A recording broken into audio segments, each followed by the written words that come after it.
Vamos a pasar a hablar de cáncer, que es una enfermedad que a mucha gente le da miedo, terror, pero se puede sobrevivir al cáncer si, sobre todo, hacer la detección temprana y demás. 5 pruebas para determinar 5 tipos de cánceres es el tema que nos trae hoy, nos traen nuestros invitados. Recibimos en nuestros estudios al doctor José Ramírez. Ramírez es el director del Instituto Oncológico de Santo Domingo, y también recibimos al señor Sergio Calleja, que es director de Bioprognos, Biomarcadores Tumorales. Muy buenos días para ambos, bienvenidos aquí a Enfoque Matinal. Doctor Ramírez, quisiera comenzar con usted, cuéntenos de qué se trata esto. Bueno, primero buen día, gracias por la invitación. Te voy a comenzar haciendo una breve historia, como yo le digo a mis alumnos en la Universidad Autónoma, de qué se tratan los marcadores tumorales. Son unas sustancias que producen los tumores, que se pueden detectar en la sangre, y que hace muchísimos años se comenzó a investigar, a hacer experimentación con esa sustancia, y los investigadores en ese momento tuvieron mucho entusiasmo porque pensaron, y en ese momento lo calcularon así, que detectando esa sustancia en la sangre se podían pescar los cánceres más temprano, más fáciles, sin necesidad de muchísimas biopsias. O sea, de inicio, hace más de 30 años, el entusiasmo fue ese. O sea, yo puedo detectar el cáncer en la sangre. Conforme fueron avanzando en las investigaciones, vieron que eso no era posible.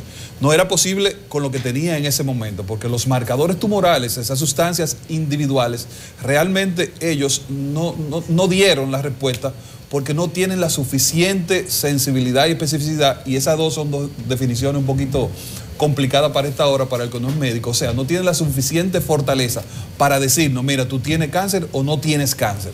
Por eso, todos estos años, uno asumía que los marcadores tumorales solo eran importantes para los pacientes que tenían cáncer, y así lo utilizamos los oncólogos hasta hoy, hasta descubrir que existe un grupo que siguió trabajando muchísimos años con esos marcadores y que determinó que, si bien es cierto, esas sustancias individuales no servían mucho para hacer diagnóstico de cáncer, ellos hicieron una serie de estudios, una serie de experimentos, que quizás Sergio te pueda aclarar mejor en qué consiste, que ya, sí, cumplen con esos requisitos de hace muchísimos años, que por una prueba sanguínea tú puedes saber si tienes o no determinado tipo de cáncer. A ver, perdone, antes de ir con las especificaciones de hacerlo, hasta ahora, doctor, ¿cómo se estaba haciendo? Usted es oncólogo. Si una persona iba a su despacho y usted tenía una sospecha, ¿qué es lo que estamos haciendo en República Dominicana en este momento? Los marcadores tumorales, Edith, solamente hasta hoy, lo que tenemos hoy, tienen indicación clínica en los pacientes que tienen cáncer. Son los famosos CEA. El CEA 125, solamente tienen importancia los pacientes que tienen cáncer.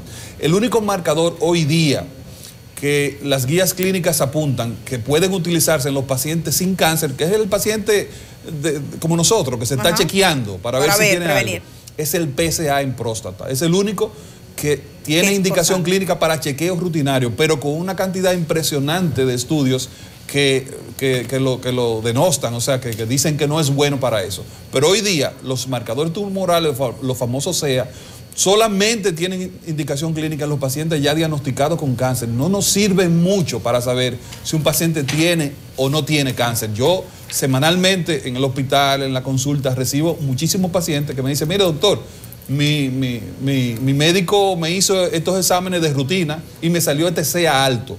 Mira, ahí comienza el calvario de ese paciente. Comienza el calvario porque hay que comenzarle a hacer una serie de estudios, una serie de análisis que a veces van a terminar hasta en biopsias innecesarias.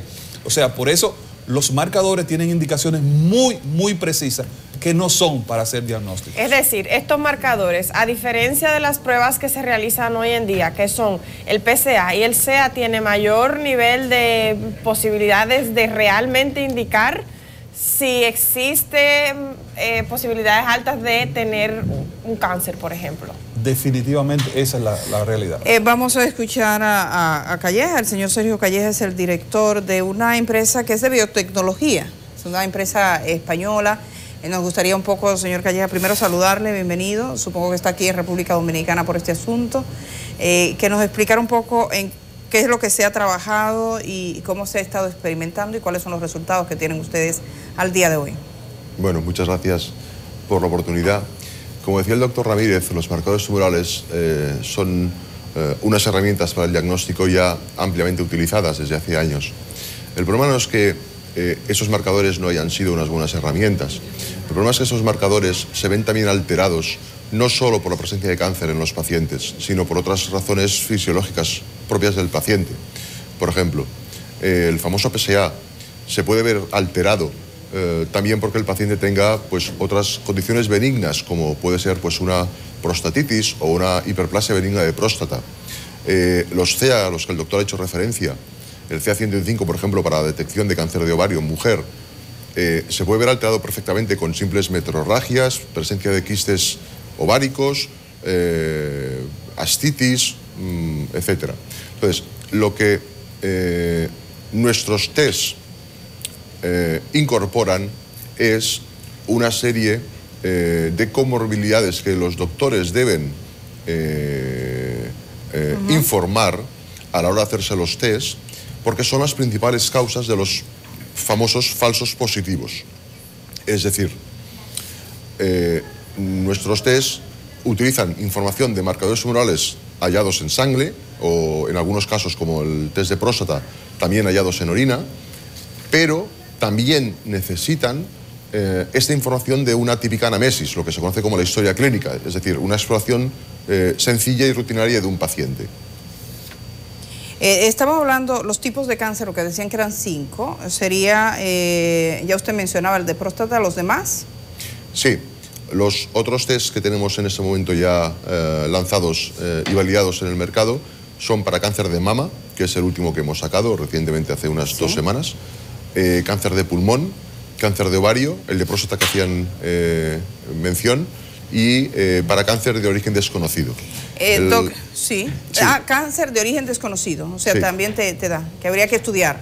Sí, el cáncer de origen desconocido es un tipo de cáncer en el que el paciente acude, por ejemplo, a consulta porque tiene una serie de síntomas, bien, por ejemplo, pues, un síndrome constitucional, síndrome paraneoplásico, un cansancio que dura semanas, un resfriado que va y viene, etcétera. Y al paciente se le hace un simple análisis, un primer examen, y este paciente puede tener muchas causas. Esto puede ser debido a muchas razones diferentes. Ese tipo de pacientes tendría que ser explorado durante pues, una semana para analizar cultivos bacteriológicos, diagnósticos por imagen, etc. Nuestro test para cáncer de origen desconocido lo que permite es determinar en unas pocas horas si estos síntomas son causados por una neoplasia maligna, o bien por otra serie de condiciones o otras afecciones que no sean cáncer.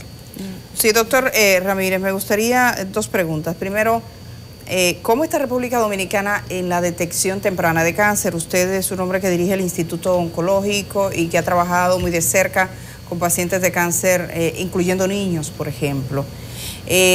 Digamos, nosotros en salud preventiva en ese sentido, pero además el tema de la cobertura, los costos, las implicaciones económicas que tiene para las familias, hasta qué punto, por ejemplo, la seguridad social, los seguros médicos de República Dominicana pagan o pagarían este tipo de esfuerzos que es pura salud preventiva. Bueno, dentro de las cosas buenas que son muchas, que traen estos tests, es que en República Dominicana estamos -0 en prevención. Realmente una de las causas principales del alto costo y de la gran mortalidad en muchos tipos de cáncer es que estamos muy atrás en la prevención. Mira, por ejemplo, estos test tienen dos test muy interesantes, no solo para la República Dominicana, sino para el mundo. Actualmente el cáncer de pulmón, sin ser el tipo de cáncer más frecuente, es el cáncer que más mata a seres humanos. Y una de las 2 razones por las que el cáncer de pulmón mata a tantos seres humanos es que no hay una vía para tú pescarlo tempranamente. No aquí, sino en el mundo entero.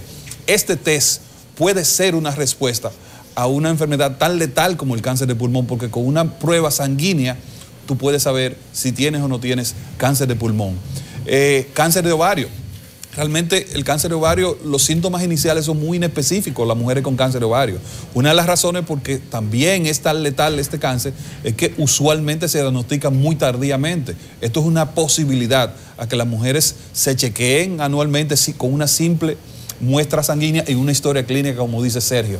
Entonces, nosotros asumimos que la seguridad social en algunos meses, en algunos años, cuando nos sentemos a hablar de los números sobre estos test, lo van a asumir porque estos test realmente van a ahorrar mucho dinero y sobre todo van a salvar muchas vidas. Y bueno, recordarle a la gente sus exámenes a las mujeres. Me gustaría, doctor, usted que recibe pacientes, algunos muy deteriorados, según los testimonios que nos ha dado a lo largo de estos años de entrevistas, que le recordara, sobre todo a las mujeres con el cáncer de mama, a los hombres con el de próstata, cuáles son las medidas preventivas que deberían estar adoptando. Bueno, ahora con estos test, la medida preventiva es que se hagan sus test de cáncer de próstata y de cáncer de mama todos los años. Ahora mismo lo que tenemos es mamografía y sonografía anual para el tema de cáncer de mama a partir de los 40 años y para el cáncer de próstata el tacto rectal y el PSA anualmente también a partir de los 50 años. Pero les reitero, el advenimiento de esta prueba lo que van es a dar una opción nueva y mejor para la detección temprana. Y en el caso del cáncer de mama también el autoexamen, exhortar también a las mujeres a ese palpeo, ¿no? Que puede evitar o puede detectar a tiempo cualquier tipo de... No es muy efectivo, sí, pero sí está indicado. No es muy efectivo. Si tiene más de 40 años, aunque se toque, vaya también a hacerse El tema es que para, Edith, Carolina, para que una mujer pueda tocarse un tumor de mama, ese tumor debe tener más de 3 centímetros. Entonces, ya después que un tumor pasa de 2.5 o 3 centímetros, es avanzado. Bueno, muchísimas gracias. Ustedes tienen hay una conferencia que será este jueves, 17 de mayo, que la va a dictar el señor Calleja. Nos gustaría saber los datos de la conferencia y creo que Altagracia me decía algo. Vamos a ver. Sí, la conferencia será este jueves a las 7:30 de la noche en el Hotel Embassy de Silverson. Está invitada toda la clase médica, todos los... parte gubernamental de la salud, o sea, todas las personas que se sientan atraídas por este tema, que yo creo que debe ser todo el mundo, están invitados para el jueves a las 7:30 en el Hotel Embassy de Silverson, en la Tiradentes. Hay una pregunta que formulaba Altagracia, ¿tú la tienes? Ya preguntaba qué se hace entonces, por ejemplo, en el caso de las mamas densas, que parece que presentan algún tipo de dificultad especial en la detección y prevención del cáncer. Ese es uno de los problemas que estos tests vienen a resolver, porque inclusive ni la mamografía ni la sonografía, hay algunos tipos de cáncer que lo pasa desapercibido porque no lo puede detectar. Por eso ahora hay una mama densa. Por eso ahora hay una mamografía nueva, que es la mamografía 3D, por eso ahora hay resonancia magnética, porque hay un porcentaje de tumores de mama o que son muy pequeños o que están... Una mama densa, Edith, es una mama con mucho tejido muscular, grasoso, que no permite que los rayos X de la mamografía, que son rayos X muy débiles, detecten. Entonces, hay casos que pasan desapercibidos y lo que ha tratado la ciencia en los últimos años es tratar de que la menor cantidad de casos pasen desapercibidos. Bueno, pues muchísimas gracias a ambos, ya lo saben, ahí está la conferencia, gracias al doctor José Ramírez y a Sergio Calleja que han estado esta mañana aquí con nosotros.